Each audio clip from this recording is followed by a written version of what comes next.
It's not that pseudoscience and superstition and New Age so-called beliefs and fundamentalist zealotry are something new. They've been with us for as long as we've been human. But we live in an age based on science and technology with formidable technological powers. Science and technology are propelling us forward at accelerating rates. That's right. And if we don't understand it, by we I mean the general public, if it's something that, oh, I'm not good at that, I don't know anything about it, then who is making all the decisions about science and technology that are going to determine what kind of future our children live in?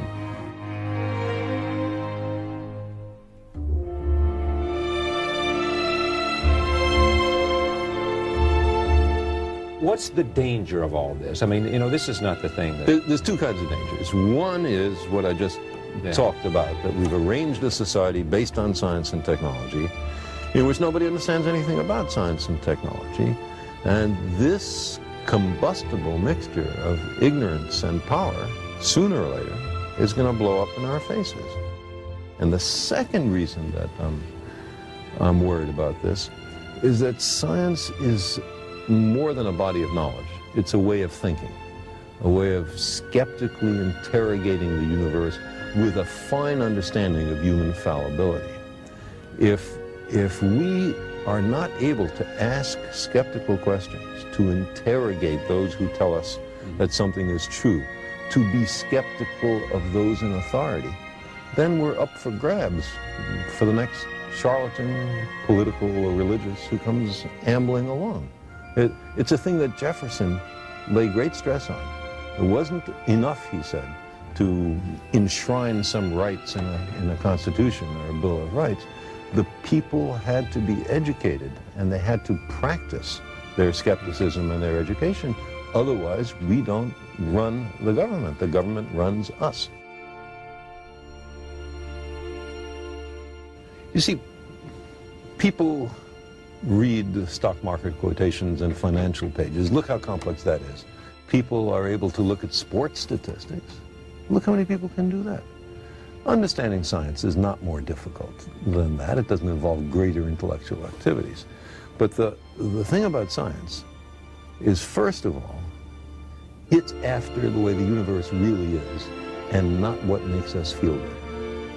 And a lot of the competing doctrines are after what feels good and not what's true. There are millions of people who understand science does not prove religion, but because religion is faith-based. Let's look a little more deeply into that. What is faith? It is belief in the absence of evidence. Now, I don't propose to tell anybody what to believe, but for me, believing when there's no compelling evidence is a mistake. The idea is to withhold belief until there is compelling evidence. And if the universe does not comply with our predispositions, okay, then we have the wrenching obligation to accommodate to the way the universe really is. So who is more humble?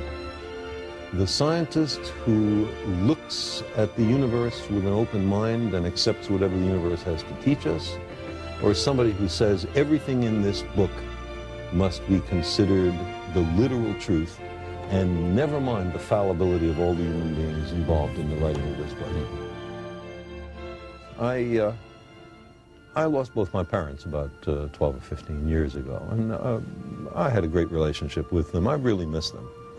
I would love to believe that their spirits were around somewhere, and I'd give almost anything to spend 5 minutes a year with them. Do you hear their voices ever? Sometimes. About 6 or 8 times since their death I've heard it. Carl, just in the voice of my father or my mother. Now, I don't think that means that they're in the next room. I think it means that they're in your head. I've had an auditory hallucination. I was with them so long, I heard their voices so often. Why shouldn't I be able to make a vivid recollection? Here's what's interesting about this for me. You convinced me a long time ago that it was arrogant for me or for anyone else to believe that there wasn't some life outside of our To exclude the possibility. To exclude the possibility was an arrogance of intellect that we should not assume. You couldn't prove it, you didn't know it was there, but the arrogance for you. Right, we don't know if it's there, we don't know if it's not there, let's look. And if you take that, why can't you say, there's a lot we don't know? There's a lot of power there that we don't know. There's a lot we don't know. You know? It's what I believe. But that doesn't mean that every fraudulent claim has to be accepted. We demand the most rigorous standards of evidence, especially on what's important to us. So if some guy comes up to me, and a channeler or a medium, and says, I can put you in touch with your parents. Well, because I want so terribly to believe that, I know I have to reach in for added reserves of skepticism, because I'm likely to be fooled and much more minor to have my money taken. You are living with myelodysplasia. Or I have been. You have been.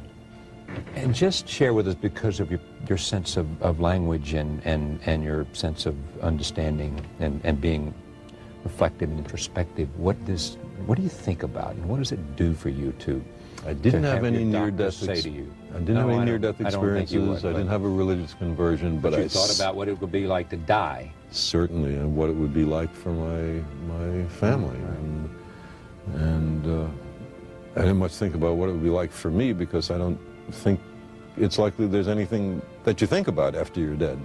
That's it. Huh? Yeah, long dreamless sleep.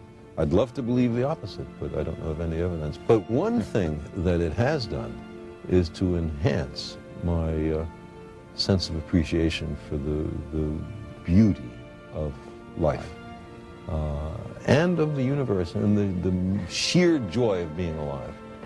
You had a healthy portion of that before this, but even you, it happens to. Oh, there's no question. Appreciation. No question. Every moment, every inanimate object, to say nothing of the exquisite complexity of living beings. You imagine missing it all, and suddenly it's so much more precious.